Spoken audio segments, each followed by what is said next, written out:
traditionnel ici à Linguère loolu la ñu gis ici fii nga xamante ne wala El Malick Ndiaye cosaanoo fii nga xamante ne wala Habib Sy cosaanoo fii nga xamante ne wala Cheikh Oumar Sy cosaanoo kon tey jii nii Linguère am naa yaakaar ne tey jii nii la caravane de la coalition Yewwi Askan Wi le cortège de la coalition Yewwi Askan Wi va faire feu fii nga xamante ne mooy ci Linguère Mambay. waaw comme ngeen ko gisee askanu Jolof nii la ñu teeroo tey fii ci Linguère fas yéene ànd ak ñun dugg biir Linguère ñu bàyyi leen ngeen dund li waa Jolof di exprimer.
waaw mbokki internet yi mu ngi noonu ñoo ngi dugg Linguère foule bi ngeen di gis ils nous ont accueillis à 3 kilomètres de la commune de Linguère dëkk bi à 3 kilomètres la ñu dogalee di wëy owe yàlla na ñu yàlla may Sonko jël ndam li ñoo ngi Linguère bu kan Linguère bu El Malick Ndiaye Linguère bu ñu dee Linguère ñu ni Jolof Linguère bu ki nga xamante ni moo di l'ancien maire Habib Sy Linguère bu Cheikh Omar Sy di tête de liste proportionnelle moom mooy suppléant wu Ousmane Sonko le président Ousmane Sonko accueilli triomphalement ici à Linguère à l'entrée de Linguère duggooguñu biir dëkku Linguère ñoo ngi carrément ci bunt bi Linguère daa mel ni tey dafa am un rendez-vous bu ñu am avec la coalition Yewwi Askan Wi te dafa mel ni pare nañ pour jouer leur partition dans ce rendez-vous ce soir à Linguère.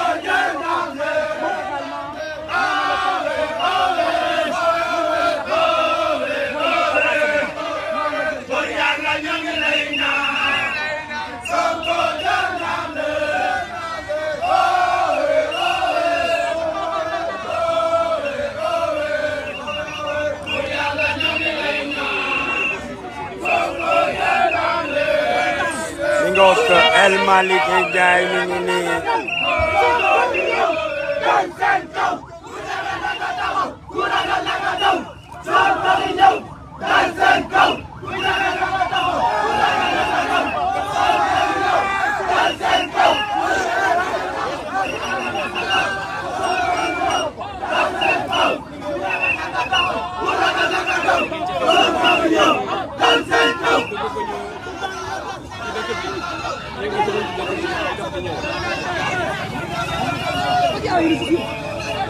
lii mooy li nga xamante ne moo am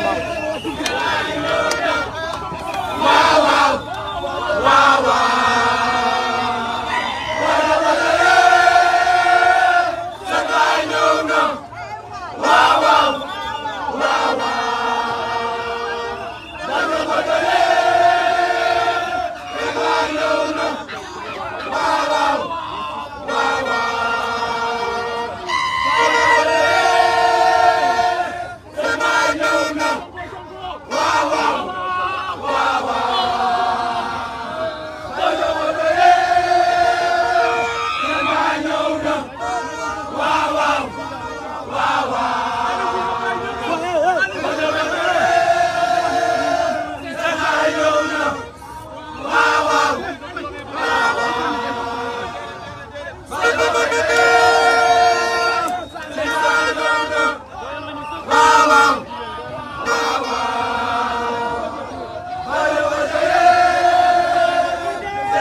mi ngoog ñoo ngi ci département wu Linguère di leen fàttali ni rek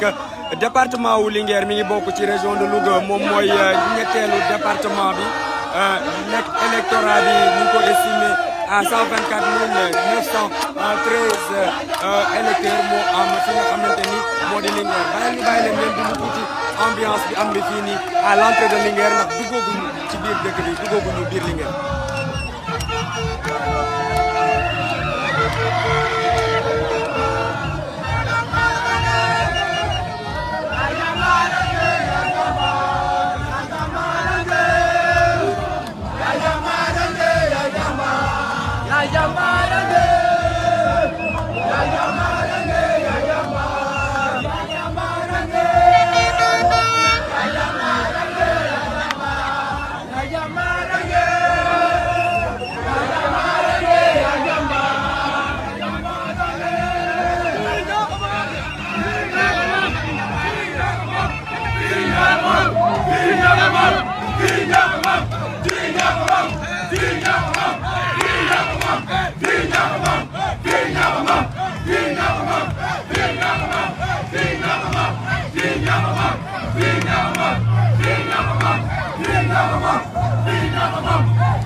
waa Linguère daal koy accueillir la coalition Yewwi Askan Wi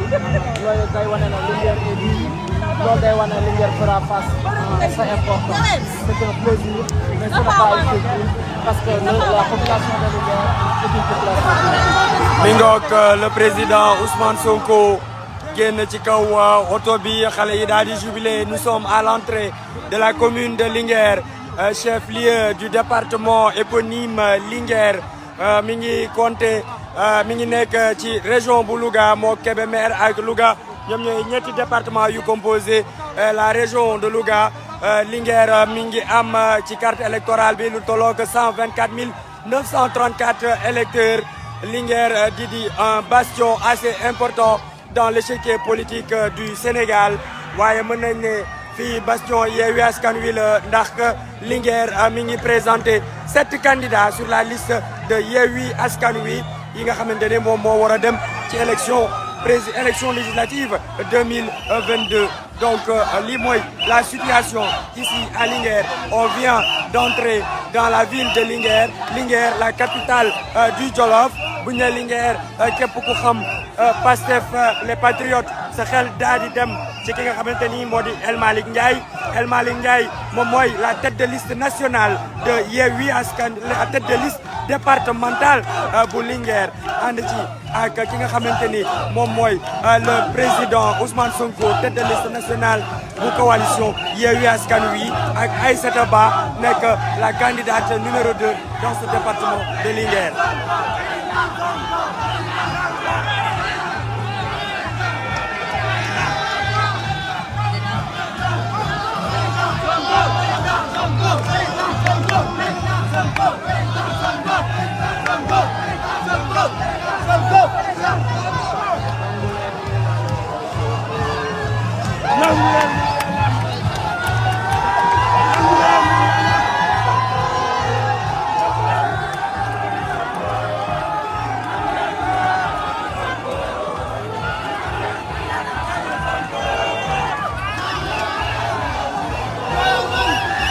Mingok, Linguère en ébullition, Linguère en ébullition. Nous sommes ici dans la capitale du Jolof, Linguère de El Malick Ndiaye. Linguère de Aïssata Ba, Linguère du président Habib Sy, Linguère de la tête de liste des suppléants Cheikh Oumar Sy, Linguère qui présente 7 candidats pour la liste nationale dans la liste de Yewwi Askan Wi pour les élections législatives de 2022 du 31 juillet. Linguère moom moo génn tey ndax seen doom la Yewwi Askan Wi. C'est ce qui se passe, c'est énorme. Regardez Linguère.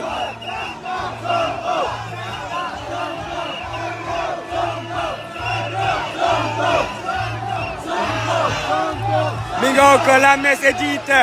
ici à Linguère, la capitale du Jolof. Nit ñaa ngi noonu, Linguère a ngi noonu, Linguère bu El Malick Ndiaye a ngi noonu, Linguère capitale du Jolof. Mi ngi noonu, Linguère di leen fàttali ci liste Yewwi Askan Wi am na 7 doomu Linguère, juróom ñaari doomu Linguère yoo xamante ne ñoom ñoo war a compétir représenter la coalition Yewwi Askan Wi fële ci Assemblée nationale. Donc Linguère est bien représenté. Il faut que Linguère dugg ci li nga xamante ni moo di dynamique de changement bu am bi au Sénégal avec la coalition Yewwi Askan Wi. Tey ñoo ngi fii ci Linguère El Malick Ndiaye yëkkati na drapeau bi. C'est le V de la victoire de El Malick Ndiaye, satisfait. L'homme qui a toujours soufflé à l'oreille du président Ousmane Sonko, le secrétaire national à la communication de PASTEF, les Patriotes, connu pour sa pertinence, connu pour sa dignité. El Malick Ndiaye qui brandit le drapeau national du Sénégal. Nee na amul débat. El Malick Ndiaye nekk ci wetu président Ousmane Sonko mook Aïssata Ba ñoom ñaar ñu nekk ci liste départementale bu Yewwi Askan Wi fii nii ci Linguère. waaye Linguère présenté na 7 ci ay doomam mu di juróomi ñaari nit ci ay doomu Linguère ñoom ñoo nekk ci liste Yewwi Askan Wi war a dem élection le 31 juillet 2022. Linguère li mu indi c'est extraordinaire. Linguère li mu wane c'est extraordinaire. Linguère est en train d'honorer son rendez-vous avec Yewwi Askan Wi. Linguère, la capitale du Jolof, est en train d'honorer son rendez-vous avec Yewwi Askan Wi et cette dynamique de changement qui est en train de souffler sur le Sénégal pour une Afrique de souveraineté retrouvée, pour la souveraineté et la dignité retrouvée. Nous sommes aujourd'hui au cœur du Jolof. Linguère avec El Malick Ndiaye, avec Aïssata Ba, avec Cheikh Oumar Sy, tête de liste des suppléants sur la liste nationale de Yewwi Askan Wi. Ousmane Sonko, l'espoir du peuple sénégalais. Ousmane Sonko, tête de liste nationale de Yewwi Askan Wi. Ousmane Sonko, le leader des patriotes du Sénégal. Ousmane Sonko aujourd'hui au cœur du Jolof, dans le cœur du Jolof, dans Linguère, la capitale du Jolof. Tey dafa am lu am solo luy xew fii nga xamante ni moom moo di Linguère buñ nee Linguère ñu ni c'est 124 352 électeurs bu ñu nee Linguère ñu ni c'est le Daara Jolof bu ñu nee Linguère ñu ni c'est Barkédji bu ñu nee Linguère ñu ni c'est la commune de Linguère bu ñu nee Linguère ñu ni ki nga xamante ni moo di l'ancien maire Habib Sy bokk ci Yewwi Askan Wi bu ñu nee Linguère ñu ni ki nga xamante ni moo di El Malick Ndiaye secrétaire national à la communication de PASTEF les Patriotes du Sénégal lii moom moo xew tey ci Linguère. On vous laisse vivre un peu l'ambiance directe de Linguère, la commune qui est éponyme du département de Linguère.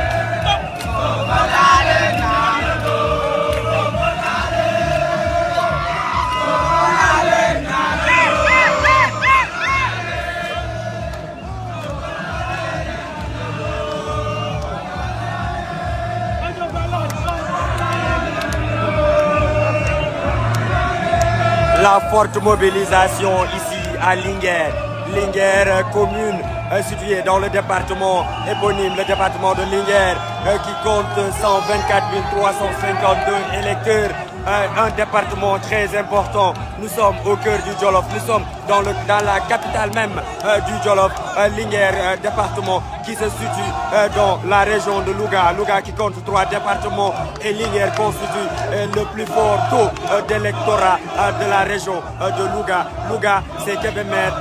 le département de Louga, mais aussi aujourd'hui Linguère. Linguère, en termes de symbolique, c'est une localité assez importante. C'est le Jolof, c'est le cœur du Jolof. Le Jolof qui a fourni au Sénégal des hommes politiques d'envergure nationale et internationale. Linguère qui a fourni aussi des hommes intègres tels que El Malick Ndiaye, qui a fourni des hommes qui ont travaillé et des hommes qui sont adeptes de la démocratie et qui ont travaillé pour la démocratie au Sénégal. Le doyen Habib Sy, on l'aperçoit derrière, c'est l'ancien maire sous le régime de Wade d'ici à Linguère. C'est l'ancien maire de la commune de Linguère. Son frère est aussi tête de liste de la liste suppléante, Cheikh Oumar Sy, un expert en aviation qui supplée le président Ousmane Sonko, même si aujourd'hui tout le monde a constaté cette mobilisation. Il reste beaucoup à faire à Linguère parce que Linguère doit aujourd'hui définitivement entrer dans la dynamique de Yewwi Askan Wi. C'est une dynamique à laquelle Linguère avait raté un rendez-vous avec un score plus qu'honorable. Mais on est sûr et certain, aujourd'hui, c'est l'heure de Linguère pour ces élections législatives de 2022.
Et voilà El Malick Ndiaye qui réussit le pari de la mobilisation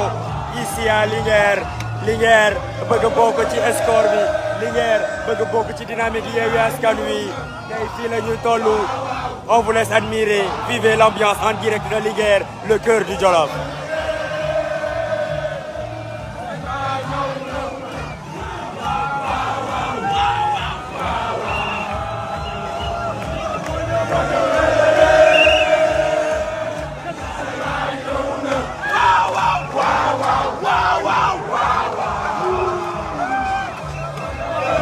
El Malick Ndiaye qui réussit le pari de la mobilisation, c'est exceptionnel. Ici à Linguère, dans le cœur du Jolof, ñoo ngi fi nga xamante ni moom moo di Jolof. Jolof ku ne Jolof ñu ni Jolof dëkk bu am solo la ci politique gu Sénégal. Maa ngi leen di fàttali suñu doyen Habib Sy moo nekkoon maire Jolof waaye itam rakam moom mooy ki nga xamante ni Cheikh Oumar Sy di expert en aviation moom mooy ki nga xamante ni moom mooy suppléer le président Ousmane Sonko jiite liste suppléant bi nga xamante ni moom mooy représenter la coalition Yewwi Askan Wi. Tey Jolof bu El Malick Ndiaye tey Linguère bu El Malick Ndiaye ñoom ñooy recevoir le président Ousmane Sonko. El Malick Ndiaye nag ku ko xam sa proximité avec le président Ousmane Sonko tey mobilisation bi nii rek la mën a mel parce que Linguère seen doom yi la ñu jël mettre leen au devant de la scène. Linguère moom mooy seule localité au Sénégal seul département au Sénégal boo xamante ne am na juróomi ñaari nit yoo xamante ne ñi ngi ci bokk ci liste Yewwi Askan Wi war a nekk député. Donc c'est une première boo xamante ne aujourd'hui Linguère vient de rendre la monnaie de la pièce à l'honneur que lui a fait la conférence des leaders de Yewwi Askan Wi. Maa ngi leen di fàttali 7 députés candidats à la députation le département bu Linguère di présenté waaye El Malick Ndiaye ak ki nga xamante ne moo di Aïssata Ba ñoom ñooy les candidats au niveau de la liste départementale.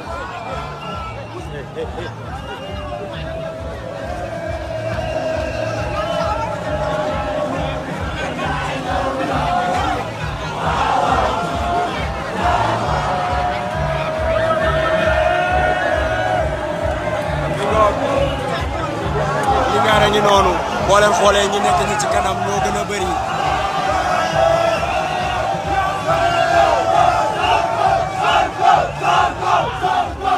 mi ngoog mooy li ma leen di wax El Malick Ndiaye qui réussit le pari de la mobilisation ici à Linguère c'est quelque chose d'inédit fii du woon titre foncier de waaye bàyyi la woon dafa mel ni El Malick Ndiaye mi ngi koy foqati ci ki nga xamante ni moo di Aly Ngouille Ndiaye ancien ministre de l'Intérieur. El Malick Ndiaye qui est en train de réussir le pari de la mobilisation ici à Linguère. Il est en train d'écrire en lettres d'or l'histoire politique de Linguère mais aussi du Sénégal. Ku xam El Malick Ndiaye xam ni c'est un leader boo xamante ne il a un coefficient individuel national très important te loolu lu jar a sóoraale la. ñoo ngi fi nga xamante ni moo di Linguère nous sommes au cœur du Jolof et c'est Yewwi Askan Wi qui déroule et les jeunes sont en train de chanter Ousmane Sonko.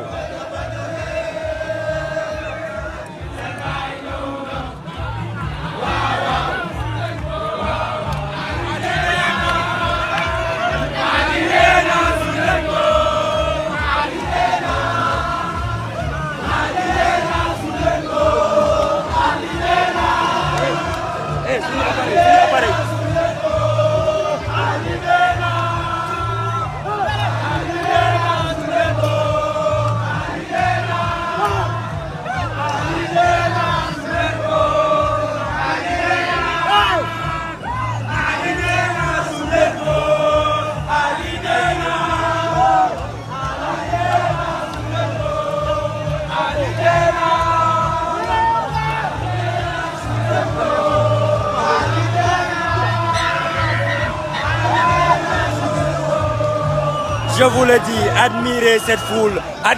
foule qui est en train de scander Macky Dena sul nañ ko. On est à Linguère, la capitale du Jolof, au cœur du Jolof. El Malick Ndiaye qui réussit le pari de la mobilisation. Lii musul am Linguère, je suis sûr et certain que mon ami Aly Ngouille Ndiaye dina ko leer ni lii histoire bi jeex na bind nañ ko. La messe est dite. Yewwi Askan Wi vient de conquérir Linguère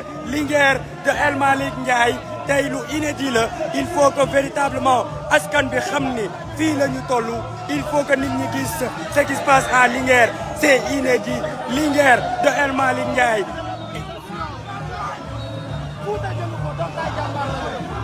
Le défi de la mobilisation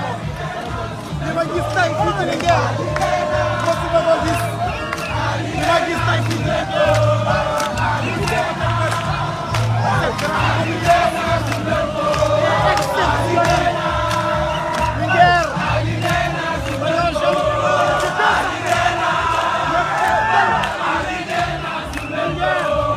yeewal leen ma Aly Ngouille Ndiaye ngeen ni ko Linguère est entré dans l'histoire. Linguère a rejoint la dynamique de Yewwi Askan Wi. Linguère a rejoint la souveraineté nationale. Linguère aujourd'hui déroule le tapis rouge à Ousmane Sonko et à El Malick Ndiaye, Khalifa Sall, Aïssata Ba, Cheikh Tidiane Youm, Cheikh Tidiane Dièye, Moussa Tine et Déthié Fall, Khalifa Sall. Wax ji jeex na, y a pas combat ici à Linguère. Yewwi Askan Wi prend le tout.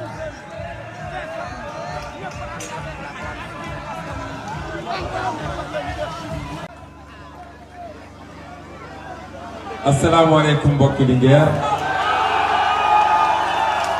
ñoo ngi leen di nuyu di am mbégte teew fii tey ànd ak mbooleem seen leaderu Yewwi Askan Wi te bëgg waa Linguère xam ni li ngeen fi gis ci leader yi échantillon kese la ñi fi newul it ña nga seeni base di campagne waaye ñoom ñëpp tey ñi ngi Linguère ak yéen di remercier population Linguère mais di remercier leader bi nga xam ne dafa bokk di siège ci conférence des leaders di suñu mag nag di suñu mag ñu jox ko cër gu rëy ndax moo ñu ko won waa Linguère dama bëgg ngeen xam ni vous devez être très fier d'un digne fils de Linguère mooy le président Habib Sy ndax def na 12 ans de règne dans un régime génn ci génn ci ba tey 10 ans plus tard kenn mësul a jóg yëkkati lu mel ni lu xaw a niroog dossier sax ne dañ koy toppee le président Habib Sy. kon loolu fierté la war a doon ci Linguère parce que dafa delloo si li ñu xamee woon waa Jolof mooy dignité mooy bañ mooy fierté mooy njub mooy gëm sa bopp. kon ñun tey dañoo kontaan trop ci nekk ak moom te nag dafa lim lenn lu ndaw ci bilan ma dégg ci biir ful bi mu am ku ci yokk ne te sàccoo suufu Linguère te sàccoo suufu Linguère xam ngeen ni nekk maire ba jóge fa te laaloo suuf sa bu ñuy compter la biir Sénégal kon après moom dinaa remercier conférence des leaders yëpp nag waaye tey di ngeen ma may ma beral la ko tuuti ki nga xam ne toujours mooy daggal nit ñi ay mbubb muy le président Déthié Fall. Déthié Fall mooy la cheville ouvrière de la coalition processus bi yëpp ci loxoom la nekk waaye tey tournée nationale bi ñuy def moom moo yor la coordination ñëpp xam ne du lu yomb ndax fu ñu dem ñu ngi fay xaar te kenn ku nekk am nga loo bëgg ci sa programme bu ñu ci toppoon tey kon heure bii du ñu egg si Linguère waaye dafa boole nekk polytechnicien nekk mathématicien waaye nekk soldat tamit moo tax ñu am rigueur ak discipline ci tournée bi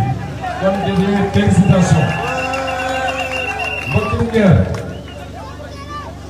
di ngeen ma may balaa may dugg ci wax ji mu am lu ma sànni tuuti jagleel ko nag ni ñu jàkkaarlool ndax ñu ngi wër ci télé yi di wax rek ñu nga ca rajo yi di wax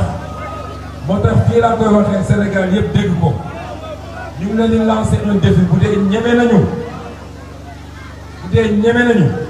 ñu ngi leen di lancer un défi à un débat public contradictoire sur nos programmes ñoom ñu andi seen programme ñu andi suñu bos ñu def débat télé yi toog rajo yi toog journaux yi toog Sénégal yëpp àtte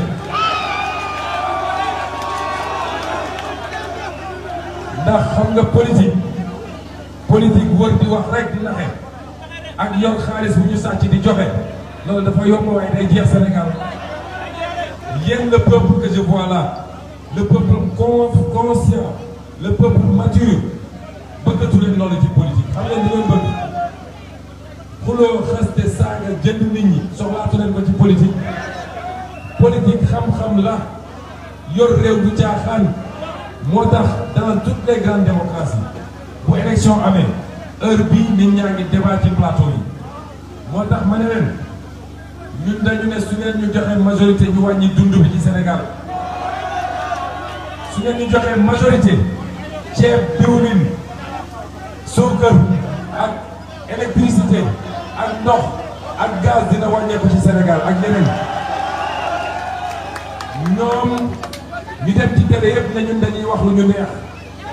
on vend du vent ñu ne nag mën naa mënuma am na lu ko mën a rek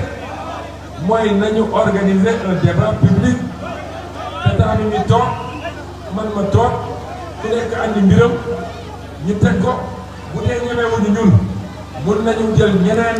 ñu ñuy teg te dinañ leen duma ba Sénégalais xam ne duñu seen morom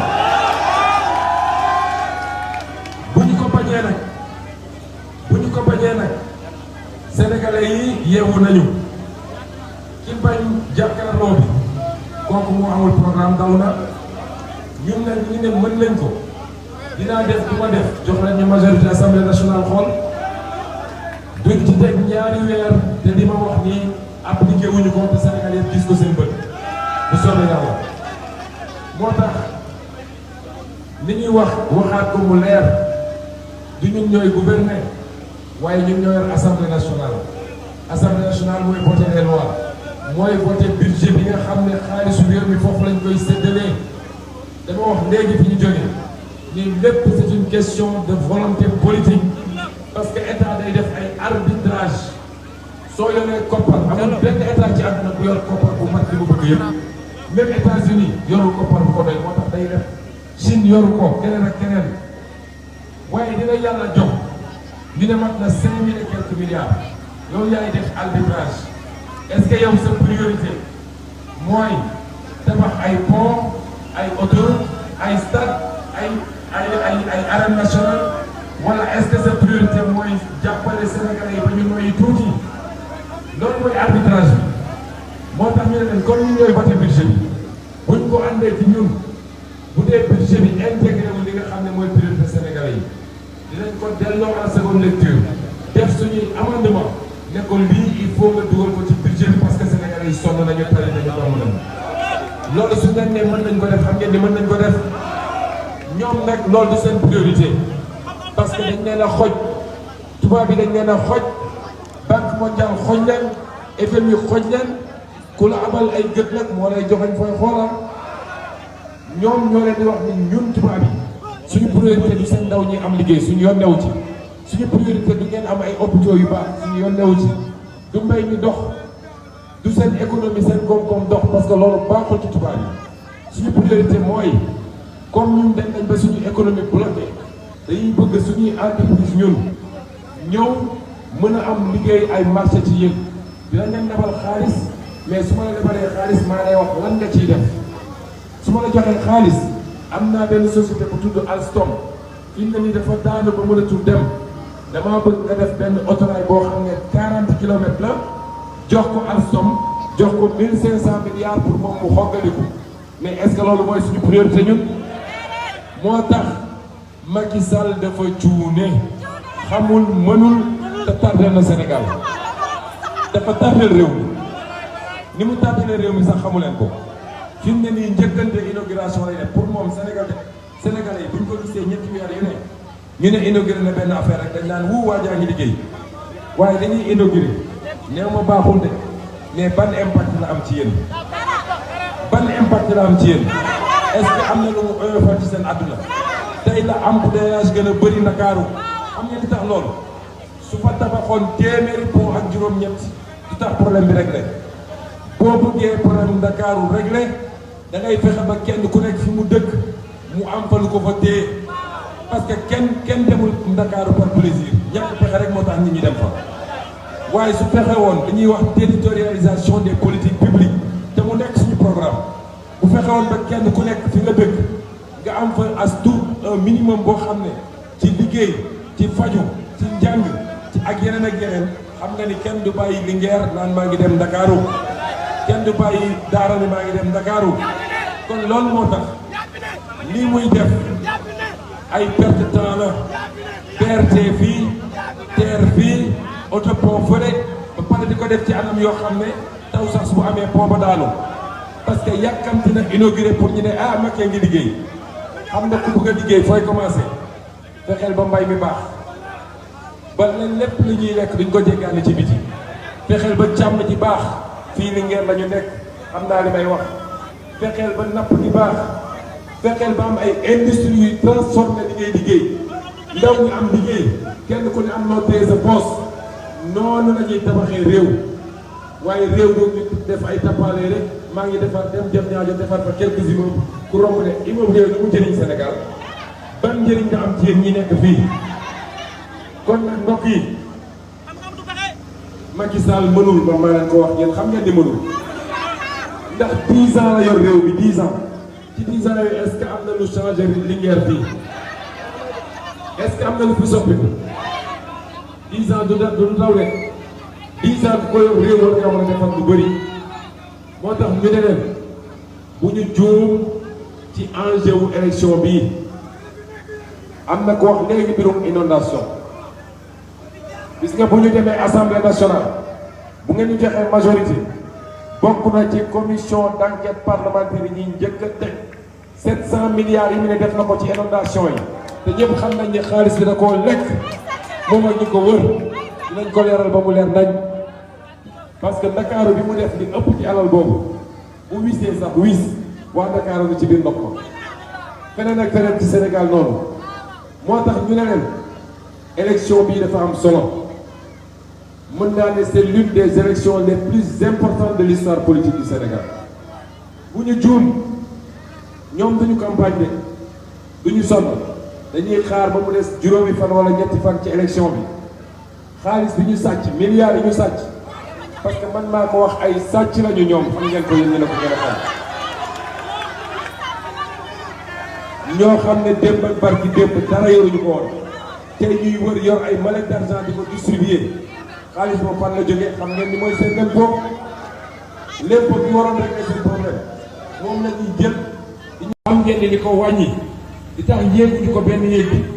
diaspora bi transféré chaque année lu ëpp 2000 milliards xam ngeen ni moom moo tax tey ndóol ji eggul fenn fi ba pare nag xeex bi ñuy xeex ñu jàpp ci jàpp bu am solo ndax ku ci am sa biram yaa ko ciy dugal mais ñun ñii ñëpp nekk fii ñi ne ci biir kër ñiy seetaan laay bi am direct ñi ne ci diaspora bi ñun ñëpp dëppoo nañu ci benn mbir ba ci waa Benno Bokk Yaakaar ñun ñëpp dëppoo nañu ci benn mbir mooy lan mooy amul kenn Sénégal ko bëgg Macky Sall def ci 3e mandat est-ce que am na fii est-ce que am na fii Macky Sall dafa bëgg a yee fitna ci Sénégal fitna googu mu bëgg a yee nag dina di fekk askan wi de ndax nu mu ko jaral dinañu ko jaral ndax donnul réew mi ci ay waajuram jëndul réew mi ci marché dafa taxaw ay sénégalais wóolu ko ne ko teg nañ ko met Ablaye Wade félicité ko takk ay bagaasam dem ay jundeem jeex na ñaari rakk ay jeex na lañ ko laaj mooy mu def lañ ci Abdou Diouf defoon avec élégance Ablaye Wade def ko avec élégance moom dina ko def avec élégance wala ñu génne ko ci palais bi am nañ fi gisante waaye nag fitna gi mu bugg a yee fii fitna gi mu bugg a yee ci Sénégal fitna googu mën nañ ko musal suñu bopp mbokk Linguère mën nañ ko musal suñu bopp rek xam ngeen dañ koy musalee suñu bopp Macky Sall le 31 juillet c'est-à-dire dans 9 jours bu soobee yàlla bu Macky Sall ñàkkee assemblée nationale waxu 3e mandat jeex na Sénégal loolu rek war naa jar kenn ku ne ci yéen bu jógee fii parce que mobilisation bi jekk na bëri na rafet na macha allah te dégg naa li ñuy xaar dara mu ëppati waaye bu nee leader yi bu ñu ñëwee ñëpp génn bëgg ngeen ñu loolu ñoo leen gën a bëgg waaye bu ñu demee ku nekk dem toogaat këram wala grand place am bi mu du sottile 8 jours des ci campagne bi xam nga lu ma ñaan waa Linguère yéen ñii les jeunes particulièrement amatul noppalu gis ngeen ñun dañuy xëy 9h ba 3h du matin ñu ngi wër Sénégal kon yéen it dañu war a am même niveau ci ngor ak bëgg réew mi kenn ku ne ci yéen nga xam tànku tubéyam dugg ci dëkk bi dem maison par maison affaire bi du ay meeting de ñu bëree nit ñi sopp bëgg ñu wan am yéene voté te ñu ngi seen kër gi ñu ñëw ci meeting dem leen fekk ñu ngi seen biir kër dem leen ci marché yi dem leen ci gare routière yi dem leen ci daara yi dem leen fépp wax ak sénégalais yi jox leen bulletin bi parce que man gëm naa ni sénégalais yi war nañ gannaaw Macky Sall bu yàgg man loolu laa gëm yéen nag waa Linguère da ngeen am un défi bi mooy lan yéen a ëppale ci liste Yewwi Askan yéen waa Linguère bu dee mbir mi jaar na yoon Linguère war na am lu mu tuuti ci suñu liste ñun entre 5 et 6 députés est-ce que Linguère mos na lu tolloon ci député ndax bu mbir mi demee ni mu demee tête de liste nationale bi sax waa Linguère la finalement xanaa kay waa Linguère dañu sagal moom mooy sama jiwoo ku ko gis nga ma ku ma gis na ko parce que loolu la yàlla dogal donc bu dee loolu am na rien que suñu liste ñun Yewwi Askan Wi Linguère war na cee mën a am 5 ba 6 bu dee liste wàllu war nañ fa mën a am ñaar muy 8 députés pour le département de Linguère loolu musul am ci Sénégal waaye nag jamono ci gannaaw ci lu soriwul dara juróom benn weer ci gannaaw dañoo dem élection une partie du Sénégal wane ni moom comprendre na ba wan na Macky Sall gannaaw te parti boobu mooy fi Macky Sall gën a def xaalis nag Ndakaaru Mbacké Ziguinchor Thiès ak yu mel noonu ndax Touba mi ngi ci Mbacké fi Macky Sall gën a xëpp xaalis ñooñu ñoo ko ne wan nañ ne gannaaw parce que ñun xam nañu te kenn duñu jënd waa léegi lan moo waraloon waa Linguère nga xam ne Macky Sall defu si tool bi tarfata ayin daal di wëlbati ko voté waat pour le candidat de Macky Sall est-ce que Linguère dina ko defaat ci législative yi est-ce que Linguère dina ko defaat moo tax dañ leen di wax ñu ne yéen contrat moral la ñu ne yéen suñu diggante du xaalis yéen ñee ñuy jox sax li ma leen ma taxaw rek billet 1000 francs billet 5000 yi bëri na ñëw na lu bëree bëri sama poche yaa ngi fees del kon suñu diggante yéen di diggante xaalis du diggante naxante waaye diggante dëgg ak bëgg réew mi la lañ leen di laaj mooy contrat moral boobu am suñu diggante na ngeen ko matérialiser keroog le 31 bu soobee yàlla bu boobaa dem wàccoo ngeen ak ñun la te des ñu dinañ wàccoo ak yéen réew mi dina soppi ko de gannaaw yàlla dara mu ñu soppi tey réew mi soppi premier pas rek la premier pas dong lay doon parce que xam ngeen ne ñu ngi yeggale liggéey bi le 2024 waaye li ñu mën a commencé ci assemblée nationale déjà mun na yombalal waa Linguère waa Sénégal yëpp mun na yombalal seen i coono mun na ko wàññi loolu mooy contrat bi ñu diggee ak yéen waaye nag di ngi wax góor jigéen xam nga wax nañ ci waxaat ci wax nañ leen ni suñu loi yi ñu fas yéene voté bokk na bi ci njëkk ñun